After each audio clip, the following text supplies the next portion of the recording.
ayan ano, itong taong to, Federico Santos po. Kayo na pong bahala sa taong to. No? Kasi si Biancy, wala naman po itong kakayanan. Pagtanggol yung sarili niya. Kaya ako mismo, okay lang, banatan niya ako, mag-rebat siya dito. Okay lang, bahala siya. Kasi handa akong tanggapin yan. Kung ano man yan. Kasi unang-una, di ko naman yan papanoorin. Ito lang talaga. Kasi si Biancy na yung ano eh. Yun nga ang sabi ko, hanapin ang address. Ang mas maganda dito, puntahan. No? Maganda dito, puntahan.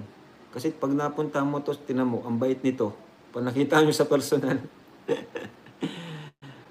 Kayo nang bahala kung i-report nyo o hindi. Basta ako, nireport ko na to. Ayan, report ko. Report user. Ano ba to? Hateful. Ayan, harassment and bullying. Ayan guys. Pambihira, oh. Harassment and bullying. Ayan. Next. Report ko. Tell us. Bullying kasi talaga yung ginagawa niya eh. Ayan. Ayan po, na-report ko na siya. Kasi, na-report ko na siya guys. Sa 5,500 na nandito. Federico Santos. 3 dots. Tapos, kung dito nyo yung 3 dots, report user. Ayan. Harassment and bullying or hateful or abusive content. Yan po ay choice nyo naman po yan. Ako talagang sa akin, negative talagang ano dito eh. Sobra, as in. Kaya, nireport ko siya.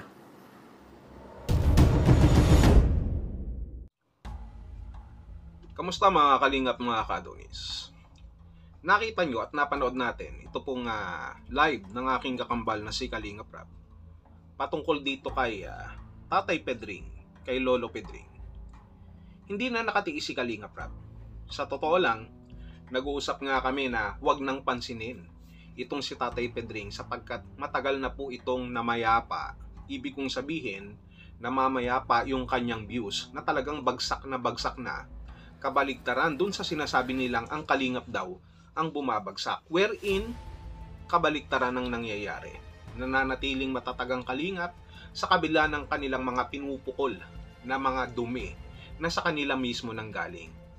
At eto nga, hanggang ngayon hindi natututo itong si Tatay Pedring kahit siya po ay nakasuhan na. No? Pinapanindigan niya yung kanyang pagiging kontrabida na akala niya walang makakatapat sa kanya.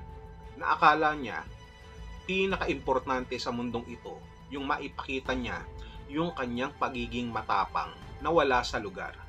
Sapagkat alam natin ang tunay na matapang, nag-iisip, hindi kailangan mandamay ng mga inosenteng tao.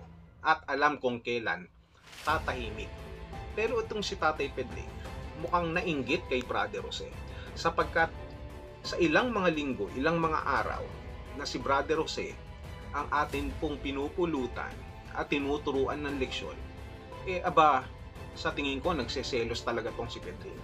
Sapagkat nawala sa kanyang atensyon, napunta kay Brother Jose. Dapat kayo ang mag-usap na dalawa.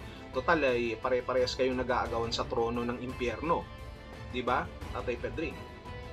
Hanggang ngayon, may kaso ka na.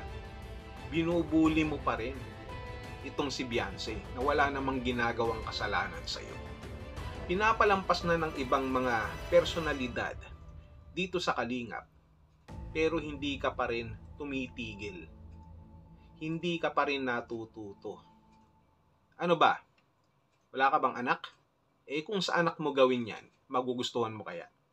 Tapos ang ikakatwiran mo wala namang kinalaman ng anak mo diyan sa mga issue. Paano naman si Biancy? May kinalaman ba sa'yo? Ang hirap sa inyo, gagawin nyo ang lahat para kumita. Ayaw nyo sa Kalingap, pero ayaw nyo rin tantanan ng Kalingap dahil kumikita nga kayo. Kagaya na rin ng sinabi ng aking kakambal na si Kalingap Rab.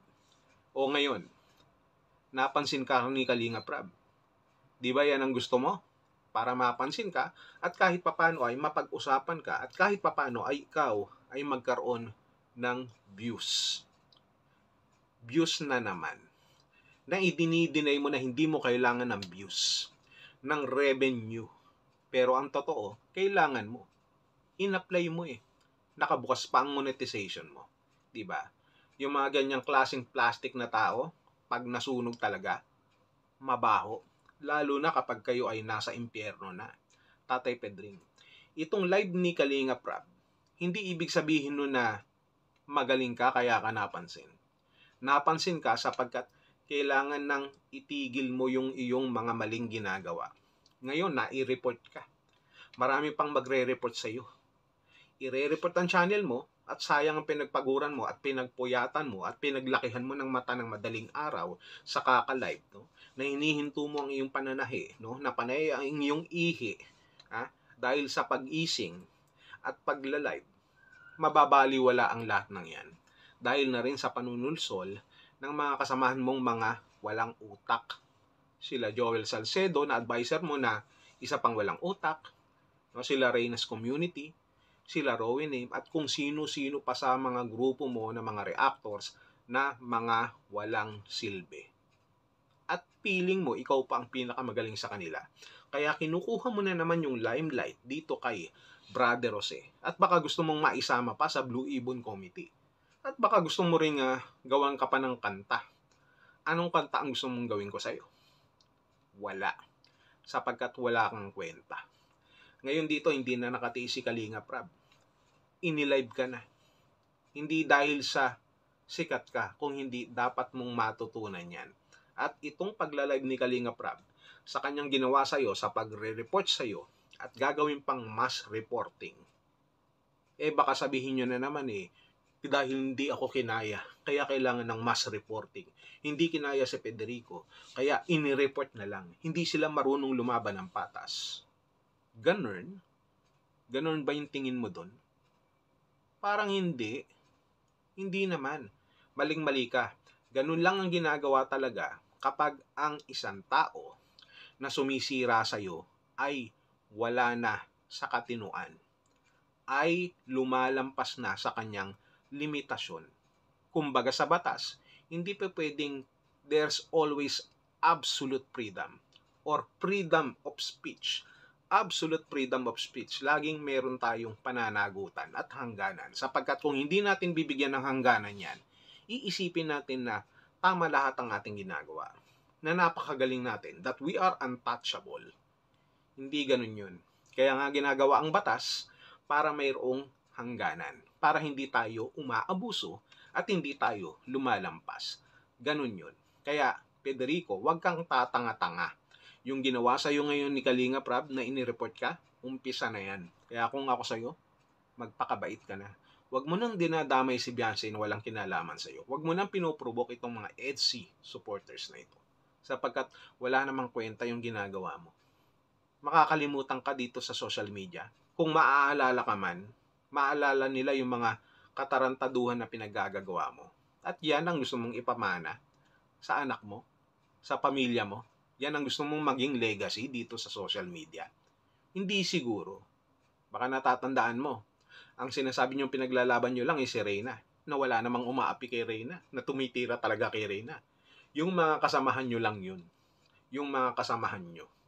Hindi si Reyna. Huwag kayong tanga. Federico, huwag kang tatanga-tanga. Ngayon na nag-live at hindi nakatiis sa'yo si Kalinga Prab, magbalot-balot ka na. Tapos ngayon magtatapang-tapangan ka. Sigurado yan. Pero lahat ng gagawin mo ngayon ay wala nang kwenta. Kaya kung ako sa'yo, Federico, huwag ka nang magselos kay Brother Jose. Huwag mong masyadong galingan. Sapagkat dahil sa sobra mong galing, oblo na naman ang bagsak mo. Baka kapag nakapagpiyansa ka ngayon, anong mangyayari? Mababaliwala na naman at oblo ka na naman. So, panibagong sponsor na naman yan ng pagpapiyansa sa'yo. Panoorin mo at pakinggan mong maigi yung live ni Kalinga Prab. Para naman magtanda ka dahil sa tingin ko, wala kang pinagkatandaan. Di ba, Federico? Ayaw ka nga namin pag-usapan na kung tutuusin eh.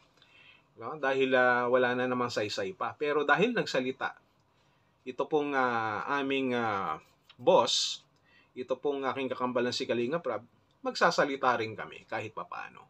Depende na lang kung anong sagot ang makukuha pa namin sa inyo. Kaya Federico, humanda ka na.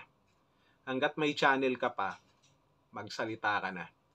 Hanggat may channel ka pa, gawin mo ng tama at gumawa ka ng tama sa iyong channel.